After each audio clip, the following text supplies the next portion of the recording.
Sasa anakodoa macho. Shika kamera isiangu. Kuruga hawa watu wanakuwa vitu kwa kazi.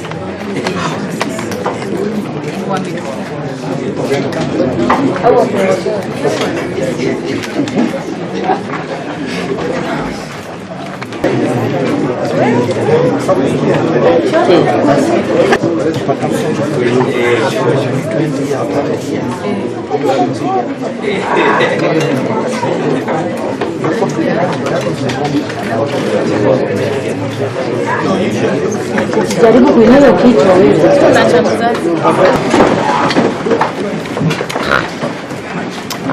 Present, John. Miss Sonia. Present, Your Honor. And Mr. Jackson Macaulay. Present, John. IPOA is represented by Ms. Christine. Afternoon, Your Honor, I'm present. Dan Samamari, Mr. Cliff Ombeta,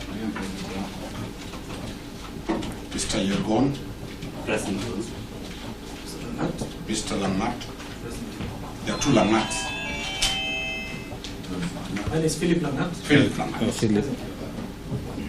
You're not present the last time, or you're present? I was not present. Okay. He was in the quorum. Yes. Okay. Send him to do another matter. Mr. Kangai. Present. Good afternoon, I'm present. Mr. Stanley Punejui. Present, Your Honor. Mr. Geoffrey Langat. There are two Langats. Present, Your Honor. Present. Mr. Keaton Philip. Present, Your Honor. Felix. Yes, present. And Mr. Vincent Yegon. That's the team for the transport. Before you read the ruling, Yes. there is a preliminary issue that we wanted to put to the court. It's only 2 minutes. Only 2 minutes. We are not making an application to arrest the ruling. It is just a small concern. It's okay. Yes, any Mr. If not, then we proceed with the ruling, then they can make the application. Yes, if The he only way to does stop the ruling would be to arrest it. No, we are. of the Constitution of Kenya 2010, threats or improper approaches to witnesses, although not visibly manifest, as long as they are aimed at influencing or compromising or terrifying a witness, either not to give evidence or to give skewed evidence, amount to interference with witnesses, an impediment to or perversion of the course of justice. If the interference is aimed at impeding or perverting the course of justice, and if it is so found, it is a justifiable reason to limit the right to liberty of the accused. End of quote. I have also cited the case of R versus Pacius Gishobi that affirmed that the proven interference with witnesses is an affront to the administration of justice and therefore a compelling reason as contemplated by Article 49, Sub-Article 1H of the Constitution. Accordingly, the specific instances of or likelihood of interference with witnesses must be laid before the court with such succinct detail or evidence in support thereof as to persuade the court to deny the respondent bond on this ground. It was initiated in the case of R versus Dwight Sagary, I've quoted here up earlier, Supra, and I quote, "For the prosecution to succeed in persuading the court on this criteria, it must place material before the court which demonstrate actual or perceived interference. It must show the court, for example, the existence of threat or threats to witnesses, direct or indirect, incriminating communication between the accused and the witnesses, close familiar relationship between the accused and the witnesses, among others." End of quote. It is therefore incumbent that the prosecution needed to demonstrate with tangible evidence of the actual interference or the likelihood of interference. I've cited the case of Richard David Allen, already cited. The court must therefore strike a perfect balance to ensure that the trial is not impeded by acts of interference with witnesses but at the same time uphold the rights of the respondent. This was held in KKK versus Republic 2017 EKLR. The common ground in the Easter case is as follows: is that the respondent is the officer commanding police station, Central Police Station. That is not in doubt. It can also not be left to doubt that Central Police Station is the scene of crime according to the investigating officer. It is also not indubitable that the respondent is a senior ranking officer in the National Police Service in the rank of the Chief Inspector of Police. It is also not in dispute that the majority of the witnesses, according to the investigating officer, will be police officers who at the time of the commission of the offense were serving under the command of the respondent. Corollary, the respondent will significant influence and or camaraderie with the said witnesses with the likelihood of contacting them, thereby jeopardizing investigation entirely. It is also not controverted that the scene of crime was tampered with, where the CCTV surveillance system installed at the station were interfered with. Cumulatively, having laid down the evidence pointing to the possibility of respondent interfering with the witnesses and investigation, I can sagaciously adjure that the state has credibly and specifically demonstrated the likelihood of such interference. The fears of the applicant that the presence of respondents is likely to have on witnesses is not far-fetched and contrived, based on the blue code of silence, which the Court of Appeal in the case of Titus Gamao Musila Katitu Supra ascribed is a common phenomenon spanning across different countries and police cultures in America, Europe, Asia, and even Africa. The said court went further to demonstrate incidences where police in Kenya have engaged in practice of covering up for each other. The respondent having served the police service for donkey years, approximately 29 years, it is ineluctable that he has created the network and the bond with fellow police officers who are likely to cover up for their own by deliberately tampering with the evidence, records, and loss of vital documents. This was demonstrated in the instant case where the DVR power cable was disconnected and the DVR logs changed and formatted. The foregoing argument finds parapet in the decision of R versus Police Constable Samson Muriu Kimbiu, 206 EKLR, Inspector of Police Veronica, another cited case, Inspector of Police Veronica Gitai and another versus Republic 2017 EKLR, and Republic versus Mombi, criminal case number 33 of 2020, which are some of the example of cases where the superior courts have unequivocally expressed concern over police cover-up of crime involving police officers. In the same breath, the IPOA Board end-term report May 2020 to May 2018 at page 93 enumerates the following facts, and I quote: in addition, non-cooperation by the service have been concerted efforts by officers to cover up crimes, with official documents and exhibits being tampered with, shoddy and hasty investigation by police to defeat justice, charging in court of victims of police misconduct to circumvent IPOA investigation, skewed interpretation of applicable law to justify police action, poor record keeping and failure to maintain proper record as per the law or maintain proper record as per the law or service standing orders, deliberate records tampering and loss of vital documents, manipulation of arms and ammunition movement register, and serialized and unsealed documents to circumvent justice cause, end of quote. I am therefore satisfied that the prosecution have placed before this court compelling reason to enable me deny the respondent his right to bail or bond at this stage. The investigating officer, Abdirahman Jibril, estimated that they are 49% through with the investigation. Extrapolating from that figure, I direct that the respondent shall be remanded for a period of 15 days to allow the conclusion of investigation. Much. Much obliged, Your Honor, and on behalf of the thank you, Your Honor. Your Honor, probably I can add that now that the court has given 15 days, so we are saying 6 days are over. 6 days are over. It should not have stopped it. It should not. So we are saying 9 days are remaining, and don't even say working days. Any day, Saturday, Sunday, is okay. Yeah, they've agreed. Nowadays, You wanted to say something before we started the ruling? after this, then I'll Okay. This is a different subject. You know, to give effect to what my brother Mr. starts running from the day somebody is in custody. And that is now the position of the law. And therefore, anybody in Amisina's application also gets that favor that from the day he was in custody, the days start running from the day he was in custody. So from Friday, today, those days to be computed to be part of the days that is being detained. That's all.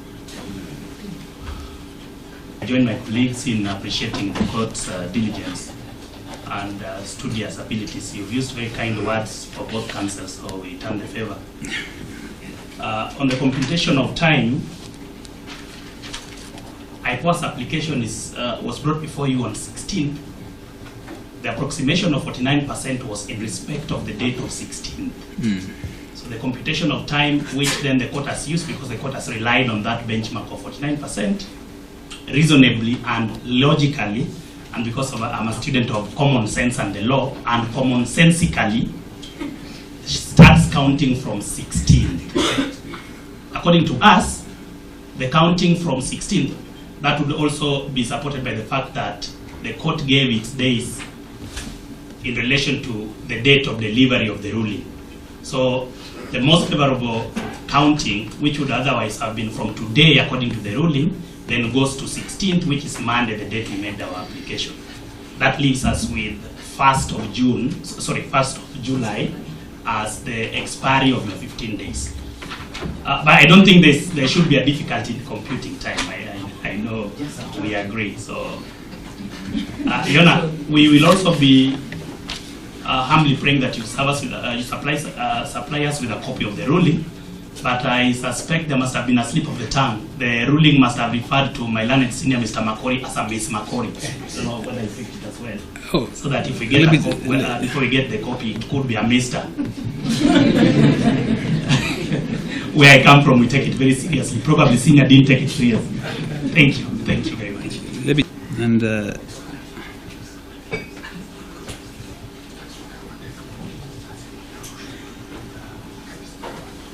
it came out as Miss, but in the ruling, it's Mr. Makori. That's right. And I apologize for that, and I take it back. It wasn't intentional. I think there was only, in the defense, there was only one lady today. She's missing. She's in another matter in Machakos. We shall be joining her shortly. One thing they are forgetting and they're telling you, and which they could not dispute, is that the response to the court statements. One of the things they brought to your attention was the issue of the phone, which we gave them, and it was not disputed. That was investigations. Unless they are saying those statements are recorded before 16, he was illegally in custody. He was in their hands and they were investigating him. So that's why we are saying from the date of arrest, investigation started when... To refer you to section 56 and 57 of the Interpretation and General Provisions Act, Cap 2, which has settled the issue of time, which is in consonant with what my learned friends are saying.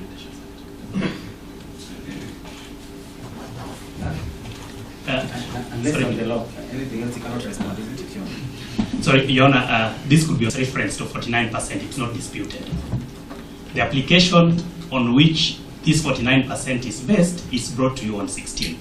As at 16th of June, the IO says we have so far done 49%. It is that baseline that this court has used to say that 21 days where you've done 49% will be on the higher side. Because you've done 49% by 16th, I will add you 15 days. Those 15 days can only be counted on the 16th, which is where we have the baseline of 49%. Your Honor, on my left, there's nobody who passed his mathematics, but I was the best student. I'm sorry, I withdraw. On a light note, I withdraw. I withdraw. I won again on a light note. I was the best student in mathematics in 2004 in Kenya. So I'm calculating for them. The problem is the English one. You know, 20%. So if you add 49 to 20%, it's 69. 31% on 7 days or 9 days is sufficient. Blackmail. Yeah, so I'll give these directions. Let us hear the court. I'll give this direction. Yes. Okay. I would say what that's called. A levels or O levels. You're not giving 21 days to do 51%.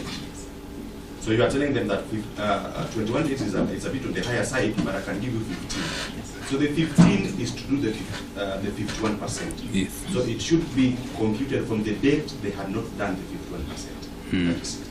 Okay.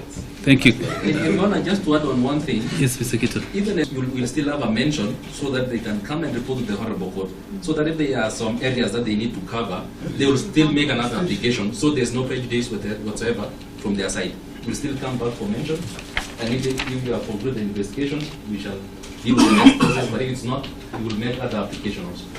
Your Honor, with your own permission, just to be fair, he's not here at the moment, but being a counsel as a core, I can confirm concretely that on that 16th is when we were computing the 49%. Okay. Yeah, so as far as we are concerned, bringing that application to you, the 21 days was to count from that day onwards. Okay. And therefore, with your ruling now, it should actually count from that day. Okay. The 49% from the 16th day when the application was before. Okay. Mr. Shadra? If you permit, we make the argument with the assumption that the ruling has been made on the 16th. When the ruling has been made, just we are common law lawyers, so we can take. So, Your Honor, flowing from the arguments that have been made by my seniors, I think that as we speak already, they have already spent 2 days. Because we came in on the 16th, they have already spent the 2 days. So it doesn't make sense for them now again to make the arguments that you should be looking at things from the 49 based on when they came to you. They have already been doing some certain things. So from that, Your Honor, I beg that I be associated fully and extensively with the arguments made by my seniors and my colleague, Mr. Kiaton. No, we actually agree with Mr. Wamboi. Let me just give direction, but there's something I want to quote here from Kizito Mihingo in his book, The Meaning of Death. Yeah, Kizito Mihingo, for those who vastly read, yeah, is a Rwandese songwriter. Yeah, and he quotes, yeah, "There's no such thing as a good death, be it by genocide or war. Slaughtered in revenge, vanished in an accident or by illness. Those loved ones are praying for us. There is no worse thing than death." End of quote. So the direction I will give, maybe this is the last time I'm in contact with this matter, because I believe probably investigation will have been concluded and the matter advanced. I sincerely send my condolences to the family of the late teacher and blogger Albert Omondi Ojwang. So kindly, Julius Juma Council, convey the court's deepest sympathies, yeah, and condolences. So in respect to this issue of computation of time, the same will be computed from the 16th of June when the application was filed and lodged before this court. So those who are quick in maths, it takes us to the 1st of July. 1st of July, that's right. Mr. Dunstan? Yeah, then Yes. I'll do the next application. Okay, okay. The one I was. So we've agreed we'll have a mention on the 1st of July. Yes, you can proceed with your... You have to prayer 2 Okay. and granted access of the phone to a pawn. The handset was taken by the investigator on the date of arrest.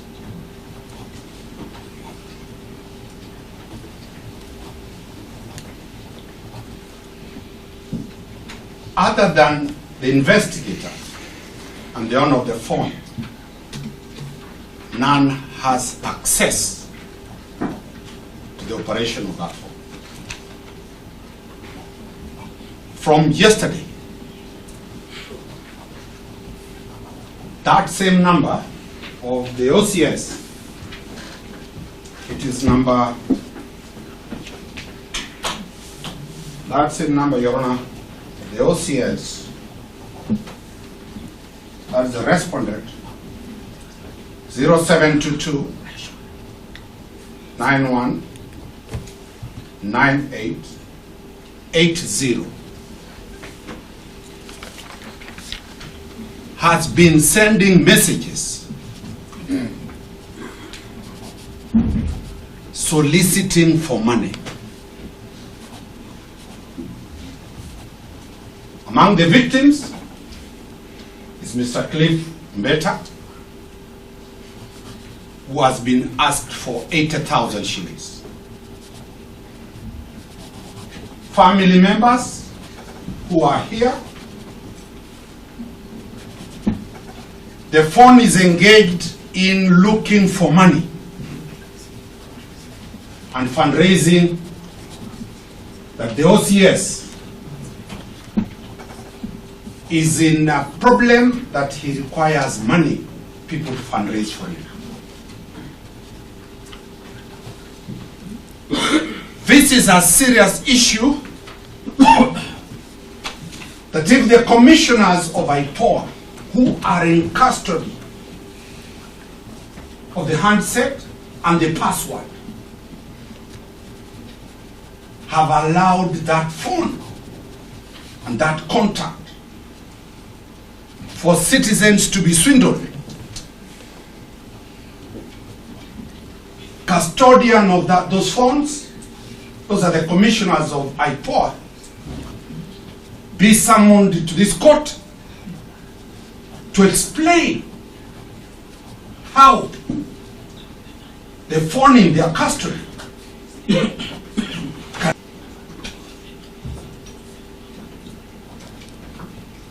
You know, remember, it was a and we said we have no problem. IPOA is a constitutional office. But definitely, that is where we are saying, if the state is disputing, we want the commissioners to be present before this court to explain that grievous anomaly. You know, with that, I will allow my other colleagues to proceed. I have another matter before Machakos High Court at 4:30, so that I go and attend. Okay. I be allowed to be discharged. Okay, but my able team is able to prosecute that.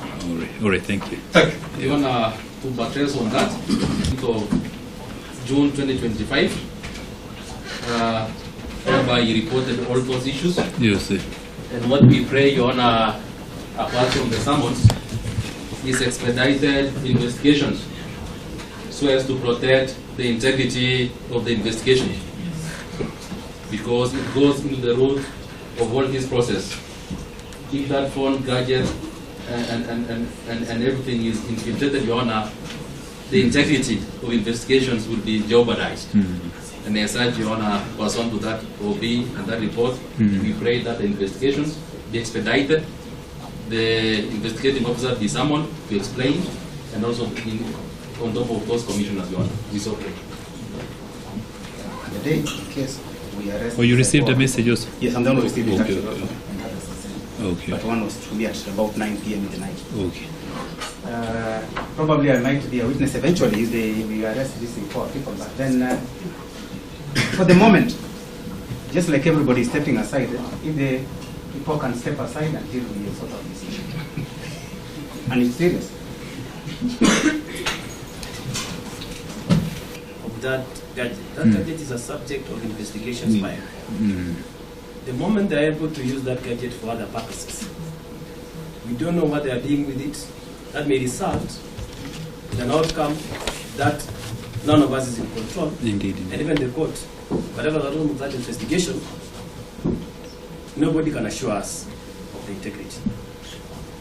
Serious allegations have been made, which we are not ready to deny or confirm. Okay. We confirm that a phone was taken from the respondent.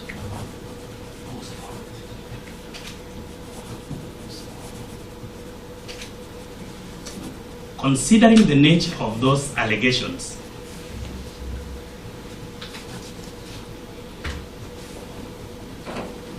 and having heard what Mr. Langata said last, without the attempt to impugn bad motive on their part, because he's already talking about the integrity of the custody. As we speak now, we believe, and we have no reason to doubt, that the phone and any other exhibit in relation to this matter has been properly kept in safe custody in line with the dictates of chain of custody. We have quickly, as a preliminary issue, texted Mr. Jibril. Okay. He has responded that no one has it switched off and it's in the lab. Okay. I have no reason to doubt, just like I have no reason to doubt them, I have no reason to doubt Mr. Jibril, that the phone was switched off, immediately it was taken from the respondent, and it is safely kept in custody in a lab. However, Your Honor, we would humbly advise our colleagues through the court that they make a report, because these are serious allegations, so that... Let me just finish. If you've done that, that's okay. That's a good way to deal with it. So that separate investigations can be undertaken on that.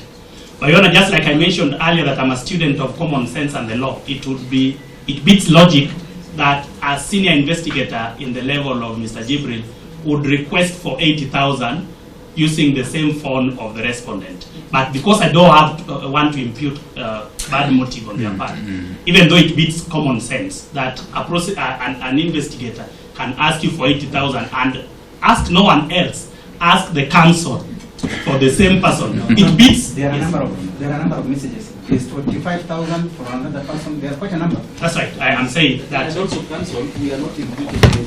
Let me just finish. Let me finish. We are saying a non-person, not Jibril. We know Jibril is a good man. He's an advocate of right. Let me finish. What I'm saying, Your Honor, without doubting my colleagues and without doubting the IO, is that it would beat common sense for whoever it is to take, for such a public interest matter, the phone of a respondent in the level of the OCS and request his counsel, among many others, his counsel for 80,000. So we ask them to report. Let us have investigations into that matter, so that the truth may come out. We could have a mention date, if there is need be to bring the investigating officer. I don't think we need the commissioners of IPOA to come and tell us that the investigating officers kept a phone, because operationally it is the investigating officers who are in custody of the mobile phone. So I think it's a very serious allegation. Yes. Miss Christine. Yes, Your Honor. Because already they have undertaken the first step of reporting, yeah? So what we can do, it's been a long night and a long day, yeah? Let's take a mention date, yeah? And then we can summon the investigating officer, Mr. Jibril, yeah, to shed light, because through I understand he is also they should follow up on this, yeah, because as a court we cannot investigate. That is. We don't have that. I have been there for about 8 years, and at no point has any board member or commissioner have access to exhibits. Those are investigative processes, and it doesn't get to the board. And it is on that basis that I humbly ask also for good order and to enable me report back for the necessary reporting to come back to the court. It would be good for us to get the exact timing, the details of the timing of those messages. He has just given us the number, and Jibril confirms that that number is actually the OCS's number. Okay. But we need the timings of those messages, the different content which maybe you can direct us, like we can do after the court session or now. And lastly, Your Honor, we are alive also to the fact of something called spoofing. I've actually experienced it in another court at some point. This is just sharing for the knowledge of the court and for the media, because it is a very serious allegation before the media. Spoofing is something equivalent to what we call cloning of human beings. So that when you want to issue your phone, I'm not accusing anybody, but I'm just giving us a possible scenario. Before you issue your phone for an investigative process, that spoofing happens. So concurrently, something is happening behind the scene to be seen as if your phone is still active elsewhere, yet it is controlled by a different gadget and even a different SIM card. Okay. So since we are alive to that, we take it very seriously, and especially because I've said at no point. In fact, even for me as counsel at IPOA, at no point do I interact with the exhibits. And since we also have a clear chain of custody in terms of paperwork, we can trace from the day it was taken, where it went, we are informed it's in the lab, paperwork is there. Okay. So allow us that time, whichever way we direct, but for us we need the timings and the full details of those contents. Yeah, that's what I was suggesting. Let's have a mention. Yes. Reach out to Mr. Ombeta and his team, eh? I don't have his contact. I will not know how to reach him. So what we can do, we can have a mention and let the IO come, just for the purposes of, because it's a very serious, and very weighty allegation, and you know it's a very sensitive matter, yeah? That is before us, yeah? And we should equally take it with the seriousness that it deserves, yeah? So because it has been raised and it has been reported, yeah? So let's have a mention where now the lead investigating officer, they said Mr. Jibril will come to court only for purposes of confirming, because he's the one in custody of the same phone, yeah? Yes. Yeah. So we can agree on a date. So that, Your Honor, as we agree on the date. Yes. Remember, Your Honor, the report now has not been made to them. They are the ones who are standing like suspects. So the matter has been reported to Langata. Yes. So Mr. Jibril, at the end, I think is sitting. Jibril, tomorrow or Friday. Let us deal with this, because I have been in the prosecution for now around 12 years, 12 and a half. This matter may not just be about this text. I will not say so much about it. Please summon Mr. Jibril to come tomorrow or Friday. Let him give us an explanation, even as the investigations continue. I think that's fair enough. So that you don't make names about me. Because it appears like he's looking, the way he's looking at me. Look at me, but No. Council may not know. Mr. Ombeta knows me well. Friday is okay. So Friday will be the 20th. At 8 a.m.? At 8 a.m. actually. All right. Okay. At 8 a.m. So at noon. At noon? 2 is okay. 2 is okay. 2? Yes. So we'll issue summons to Jibril? Yes, summons may issue. Could we instead make it 11? I'm told that Jibril may be going to the mosque for prayers. We can do 11. You're my friend, we have no problem. You know, Your Honor, they call him the fraud lawyer. And while they call me Bail and Mr. Omari Bond. I've not heard of that. At least you have names. So once again, I want to thank you for the propriety, the decorum that you've exhibited.